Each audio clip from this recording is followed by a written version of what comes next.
لماذا هذه المرة الوضع خطير؟ لماذا هذا هذا الخطاب المغربي الذي يقول أن الوضع خطير؟ نتحدث عن تحركات عسكرية مغربية، نتحدث عن حركات دبلوماسية باتجاه الأمم المتحدة وحتى باتجاه عواصم. هناك استنفار مغربي على كل الصعد، يعني عسكريا وسياسيا ودبلوماسيا. المغرب لا يأخذ الأمور بشكل يعني عادي، لأن الجزائر تحاول أن تجعل البوليساريو لديها مركز قيادة داخل الأراضي الصحراء المغربية. تريد نقل هذه المواقع من تندوف اللي هي جزائرية، حيث المخيمات البائسة للاجئين، وحيث تتربى أجيال، فهمت كيف؟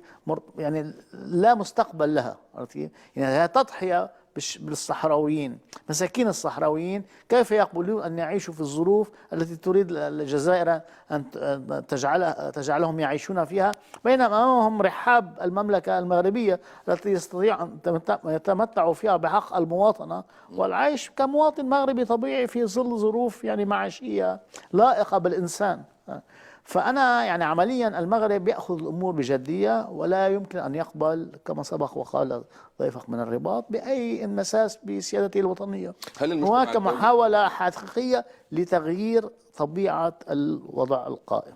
هذه هي المشكلة الأساسية، وهذا يعني عمليا تقول الجزائر أنها ترفض الاعتراف بأن هناك، أولا ترفض الاعتراف بأن لديها عقدة تجاه المغرب أولا، ثانيا ترفض الاعتراف بأن المغرب حقق اختراقات على كل صعيد، وهناك تفهم أكبر للموقف المغربي وللطرح المغربي، وهو طرح واقعي، مشروع الحكم الذاتي يعني الذي بدأت تتفهمه الدول الأفريقية والمجتمع الدولي بشكل عام. يعني وضع المغرب أفضل أفريقيا وحتى دوليا، وهناك يعني تقصير من الأمم المتحدة، لأن الأمم المتحدة أسيرت بعض القرارات الصادرة في الماضي، وهي قرارات غير واقعية فرضتها الدبلوماسية الجزائرية وفرضها الحرب الباردة التي نشأت في ظلها ما يسمى قضية الصحراء.